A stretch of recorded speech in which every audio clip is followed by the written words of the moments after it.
I'm Jen Taylor Skinner, and this is the Electorette. On this episode, I have a conversation with Sondra Goldshein, the Executive Director of the Campaign for a Family-Friendly Economy. Their organization recently launched a $40 million campaign to support Democrats and elect candidates that support family-focused policies across battleground states. That includes childcare, elder care, family paid leave, and any policy that helps families. We talk about how electing candidates up and down the ballot who support these policies can transform the country. The Campaign for a Family-Friendly Economy has already demonstrated that investing in care policies wins elections. Take Virginia, for example. Their investment in that state helped flip the Virginia House of Delegates with a solid ground game focused on economic policies for families. So, please enjoy my conversation with Sondra Goldshein. Sondra Goldshein, welcome. Thanks, Jen, so much for having me today. It's a pleasure to be here. Yeah, no, thank you for joining me on these. When I think back over the election cycles that have happened during my lifetime, I cannot remember an election cycle where issues related to what we refer to as the care economy were kind of front and center. They weren't really a core part of our political discourse, but I feel like in this cycle in particular, there's been a shift. There's been a shift in how Americans think about these things, and there's been a shift in relation to what we expect from our legislators in relation to this. Am I imagining that shift, or are we expecting more from legislators? Oh, I think that's definitely true. And I think a big reason for that is recognizing that our economy is really not set up to support today's family. It's based on this outdated notion that one parent stays at home and one parent goes to work, and that children begin education at the age of 5. There's no system in place to help people afford to care for their loved ones at home, especially when they're aging or disabled. We've got astronomical childcare costs. It's really inaccessible. There's, I think it's about almost 75% of people don't have access to paid leave. And it causes people to really be forced to choose between caring for their loved ones and earning a living. And we know that this has disproportionate impacts on women who are usually the caregivers, the primary caregivers, and particularly women of color. So when we take that reality of what it's like to be working and caring for someone today, and we combine it with the economic outlook at the moment, right? We've got high costs of living that are really top of mind for voters this election. And although we hear a lot about high prices of groceries and gasoline, which we know, is certainly true, there is a really big part of nearly every family's budget that is driven by the high costs of childcare, the lack of affordable elder care, and the lack of paid leave. And this causes really what we would call a caregiving crisis in our country.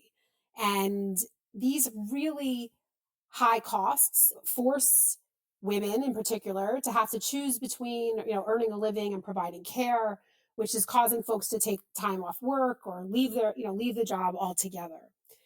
And so when you put those two things together and you have this expensive caregiving crisis, and you have an election that's coming up where everyone thinks about economic issues, there is really an opportunity to create the political will for Congress to update that out-of-date system to make sure that all people can afford to care for their families and earn a living.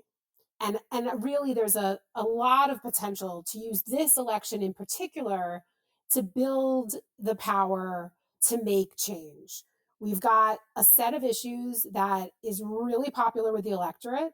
We've got a clear contrast between where the parties stand, with Democrats supporting this care agenda, which includes policies like paid family and medical leave, big investments in childcare and elder care, lowering the cost of prescription drugs, and Republicans spending their time focused on extreme measures like abortion bans. And so my organization, the Campaign for a Family-Friendly Economy, is going to spend the next 7 months helping voters connect those dots to win the key races that will elect candidates that are committed to delivering on these policies in the coming years. So I know that the Campaign for a Family-Friendly Economy is investing a lot, right? And especially investing in candidates who support these care policies. And I'm curious as to what policies are within this scope, if you could just lay that out for me.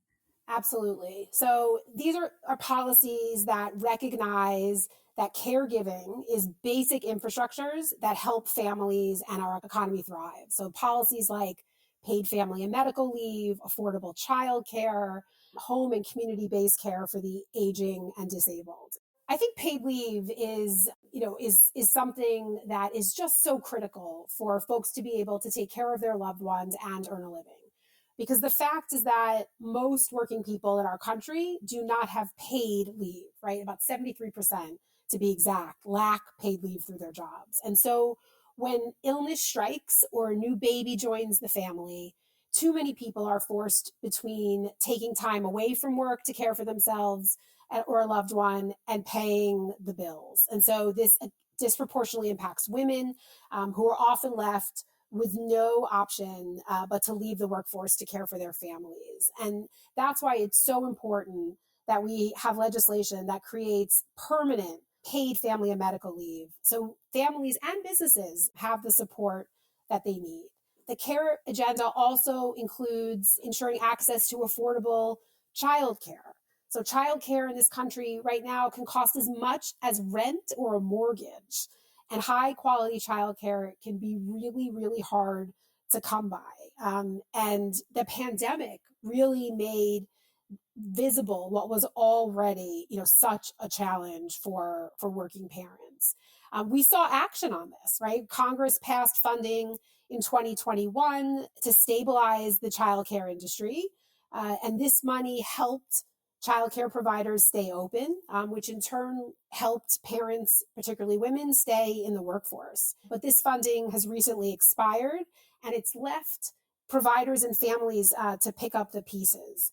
There was research done by one of our partners at the Century Foundation, which put numbers on this, right? They project that 70,000 childcare programs can close as a result of the loss of this funding, which would cause more than 3 million kids to lose care.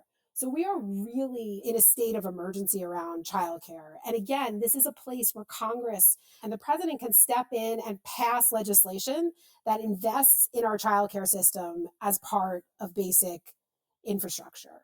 President Biden has time and time again demonstrated his support of this care agenda by doing everything that he can do within his power. But it's really a place where we need Congress to act. And we've seen enough to know that a Republican-led government isn't going to take this action to help women and families. They're more focused right now on taking women's rights away and corporate giveaways than addressing this crisis for women and families. And so at the Campaign for a Family-Friendly Economy, we'll be working to help elect Democrats to ensure control of Congress and the White House so that we've got the majorities we need to pass what are really popular policies like paid leave and affordable childcare. So when you lay it out like that, it seems like an easy sell, right? Mm-hmm. Democrats are saying things like, you deserve quality childcare, you deserve coverage for that, you deserve lower prescription drug prices, you deserve all of these things, right? But then you've got Republicans saying, hey, forget your golden years. We're going to raise the retirement age. You need to work till you're 70 Mm-hmm. or longer, and we're going to take away your health care. And, by the way, if you've got some frozen embryos, if those accidentally get destroyed, you're going to, go up the river for life for that. Yeah. So the messaging just seems really stark. So I'm just curious as to, how do you craft a message to an electorate where this really stark contrast isn't already clear to everyone? I mean, what needs to shift in Democratic messaging to drive those differences home? Right. So first, I'd say Republicans really have no shortage of examples of their extremist agenda right now. And I think, part of what the challenge is right now that even though President Biden and the Democrats have done a really good job steering the American economy through extraordinary challenges and putting working families first, folks don't know about it. And we really need to be more vocal about what the Biden-Harris administration has accomplished. There is going to be a lot of noise as the election gets into full swing. And Republicans are only going to double down on those fear-mongering tactics. And we, in turn, it's super critical and why we at the Campaign for a Family Friendly Economy are really committed to ensuring that the work the Democrats have done to support working families is not drowned out. And so our political program is going to talk to voters about who really has their backs when it comes to the issues and policies that will benefit their families. And, as you know, the economy is always top of mind during elections, and voters are really looking to see which candidates are going to help them lower costs. So when we communicate with voters, which we do primarily through face-to-face conversations at people's doors and where they spend their time, we are really going to highlight that clear contrast between the candidates. That we've got a Republican Party today that's concerned with taking women's rights away, and a Democratic Party that is committed to lowering costs for families through their support of policies like paid leave and childcare and elder care. We find we've been running these programs in elections since around 2015, and we find that this message is really powerful across so many different groups. It works across race and place and age, across gender. Nearly everyone has an experience with caregiving and a challenge with earning a living and taking care of their loved ones. They're really popular solutions with broad swaths of the American public. Right. And there's something that you said that's really important. You really can't beat, even though we're in 2024, you really can't beat old fashioned face to face conversations. Mm-hmm. There are a lot of advantages to that. You can cut through the noise, the disinformation, the lies from the other side, frankly. Sometimes I stop and think about how surreal this political moment is, in that we're not in a place where Democrats and Republicans are discussing philosophical differences in how to approach caring for families and working people, right? One party saying basically you're on your own, right? And we're going to make it harder and shrink what you already have. And I don't think we appreciate the fact that this is a really scary place for a lot of Americans to be. And I think that, having those face to face conversations really drive that home. So face-to-face conversations are really powerful. There's a ton of misinformation out there. And like you said, this is not top of mind. People are not thinking every day in political terms. And when they're not always quite sure what the difference is between the parties. And so by having a conversation with our trained canvassers, we can really connect the dots for people and drive home the difference between candidates and who's going to lower costs and put money back in their pockets, and who is not. Brings up for me a story that I recently heard from one of our canvassers who has been knocking on doors in Montana, right? Montana is a place where there is a really important Senate race that will help decide who controls the Senate after the election. And our canvasser spoke with this woman named Shelley, who had just gotten a fantastic job offer in Chicago that would help her career. But in order to take the job, she would have to leave her aging parents back in Montana. And there was a real lack of affordable at-home nursing options. And so she's forced to choose between her own livelihood and taking care of her parents, which is honestly a decision that no person should have to make. And so, we had this conversation with her, and we're able to talk about Senator Tester's record on supporting, the policies that provide working families with the tools and opportunities they need to build a good life. And we're going to have conversations like that over and over and over again. I know that if somebody would knock on my door and talk to me about what was top of mind for me right now. I'm talking to you from my bedroom, right? Like healing after breaking my knee last week. No.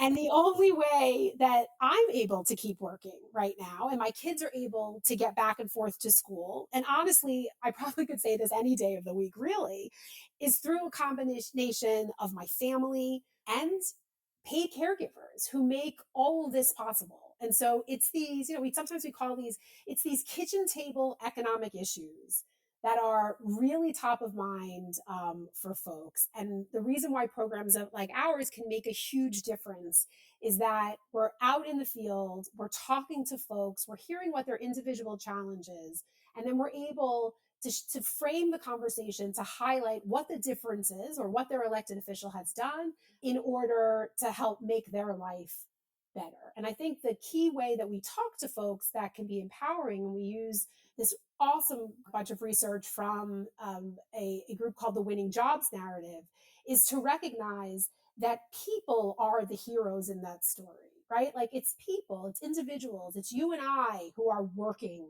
to take care of our families.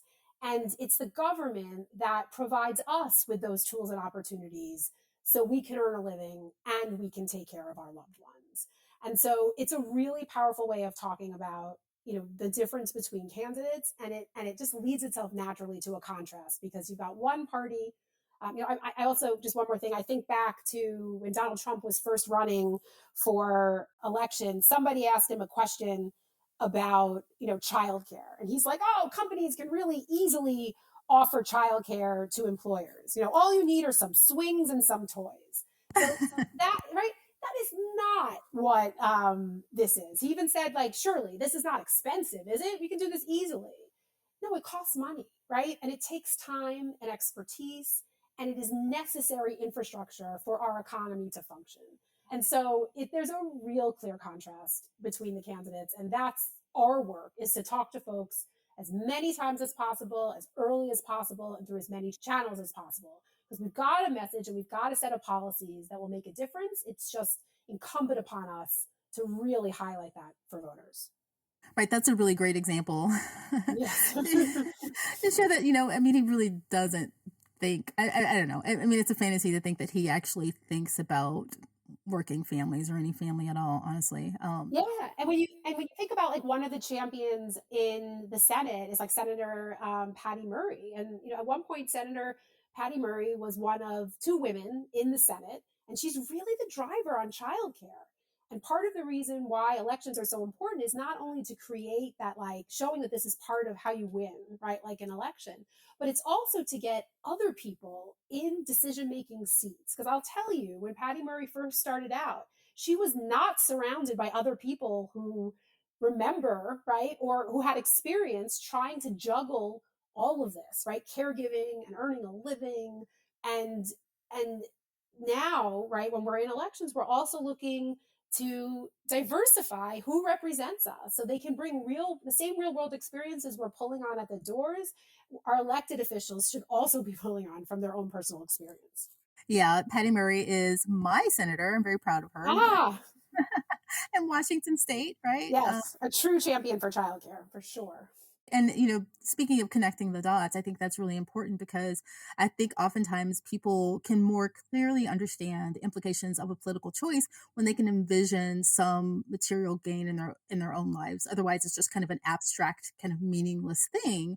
You gave Montana as an example. I know you have some Yes. other battleground states on your agenda, but I was thinking specifically, I was looking at Georgia because I think Georgia is another battleground state that you're focused on. Hmm. And I was looking at the median annual income, I think, is around $40,000 in Georgia, right? Hmm. And at the lower end, if you're making close to minimum wage and you're a single parent, that puts you about $20,000, which is really, really low, right? But the childcare costs in Georgia would mean that you're spending roughly like 40% to 80% of your take home pay on childcare. And that's just unaffordable. It's unreachable for a lot of people. But I was hoping you could give me an example of another battleground state where focusing on these issues really helped energize voters. So we just ran a program in Virginia where the Virginia state legislature was, is all up for reelection in odd years.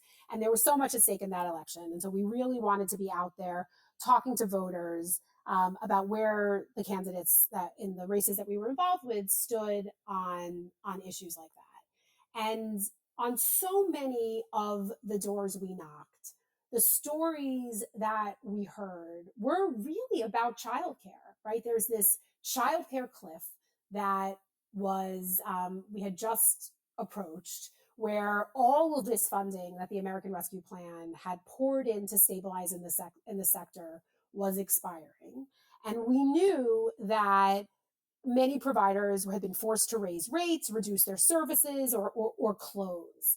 And there had been families who had been given days or weeks to find new childcare providers as the centers were forced to close. And so in those conversations, and when we asked folks, like, we had at the doors, when we asked folks, like, what's on your mind? What are the financial challenges that you're facing right now? We heard time and time again that the lack of affordable or accessible childcare options were top of mind.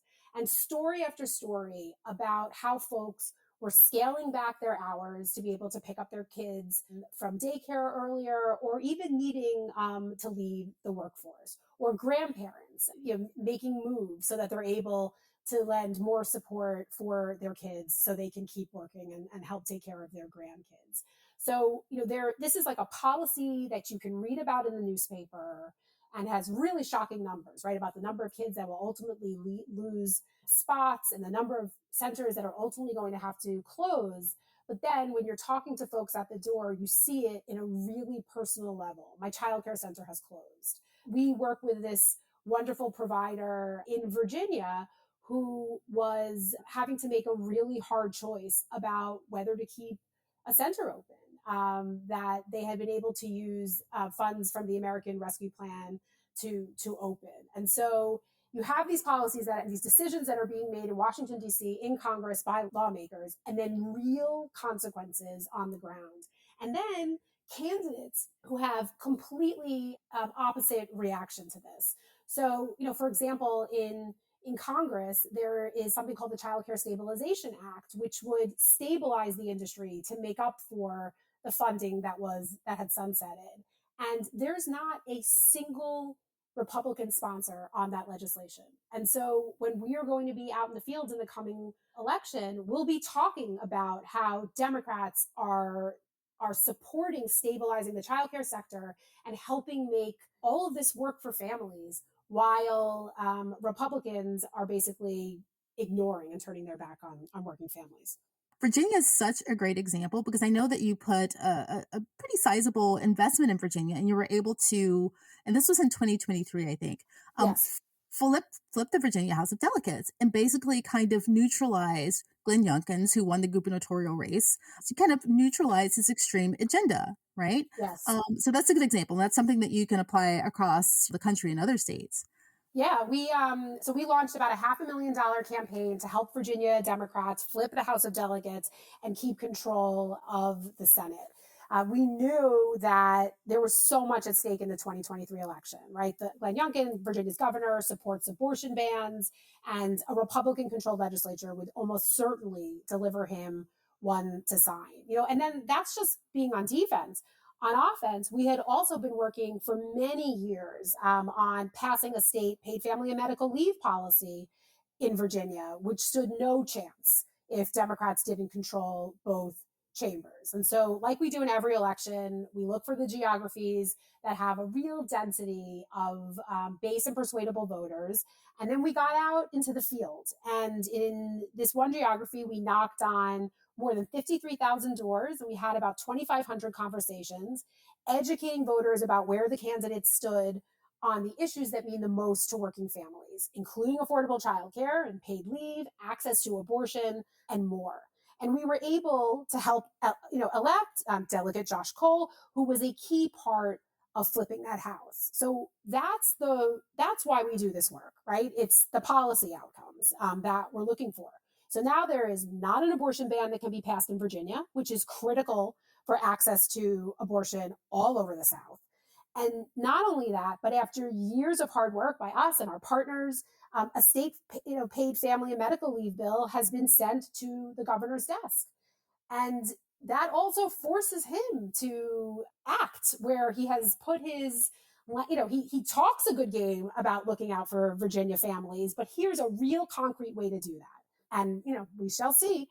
But this is all only possible because of electoral programs who change who's in office and what they are prioritizing. So what other states are on your radar?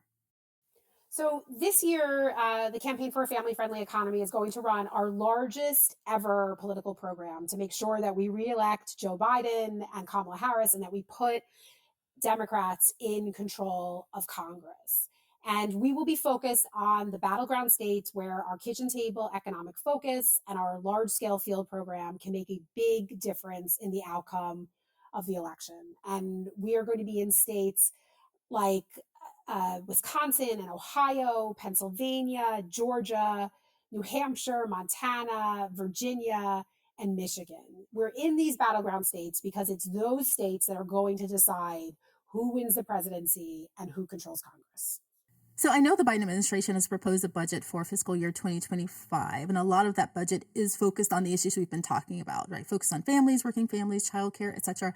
Do we know specifically what's in that budget? Yes. So I really think, what's the saying? When you look at a budget, you can really see where somebody's values are. Yeah. So this budget was a strong signal of how committed Democrats are, and President Biden in particular, to working families. So we see about $325 billion for the paid family and medical leave program.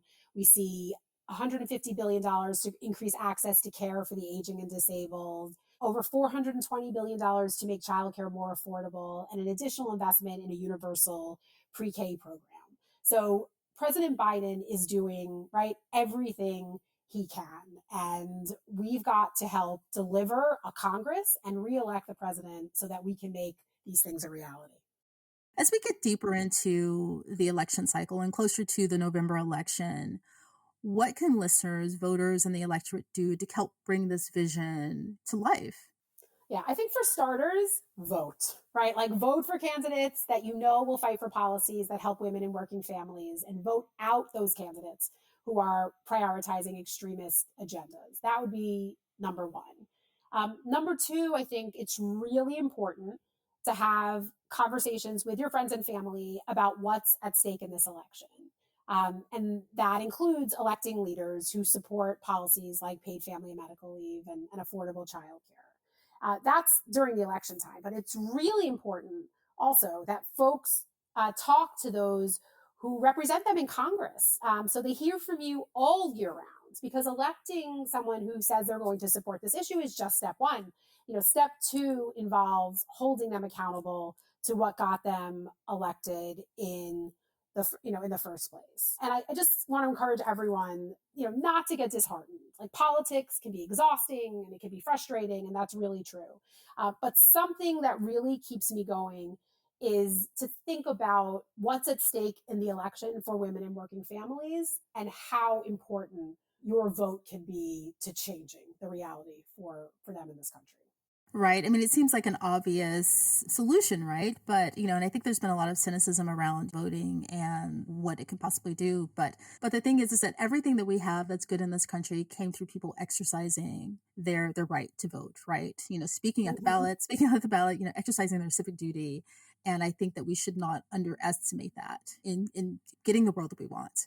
Absolutely. The only way to change the policy outcomes, the world that we want, is by changing who's in office and what they're prioritizing. And there could not be a clearer difference right now between the two parties and the worlds that they want. And so we're going to do everything we can to reelect President Biden and Vice President Harris and to deliver those majorities in Congress so that all of the policies that we've been talking about today can be a reality for all Americans. So I'll just, close by saying this. I was, speaking of Patty Murray, I was thinking about childcare in my own state, in Washington State. In preparation for this conversation, I was looking up what the childcare costs were in the state. And we are, surprisingly, I found out, Washington State has the third highest childcare costs in the country. I think we're, behind DC and Virginia, which has the highest childcare costs in the country. And if you had asked me, years ago, if I could envision something different for myself, and I probably would have said, childcare costs, it's just expensive. This is just what it is, right? And I think a lot of Americans view our situation through that lens, right? That there's some things that are just kind of out of reach, some things are just expensive, and that just is what it is. But, if everything comes to fruition, right? If we get these candidates in office, if we get the White House and we have congressional majorities, what do you envision? What kind of world do you envision for Americans? Yeah, so at CFFE, we envision a world where everyone can take care of themselves and their families and also be economically secure.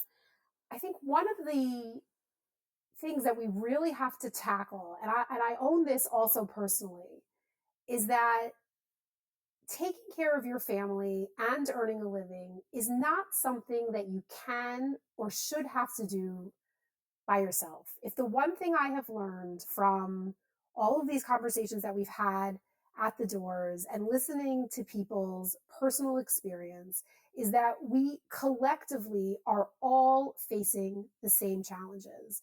And that means that it should not be on an individual's shoulder to have to address those yourself if it is something that is a challenge for all working people. And so if I could fast forward, 10 years, it would be that we've got the infrastructure in place that thinks about caregiving the same way that we think about our bridges and our roads and our transit system, that it is something that we need in order for people to be able to work and to earn a living.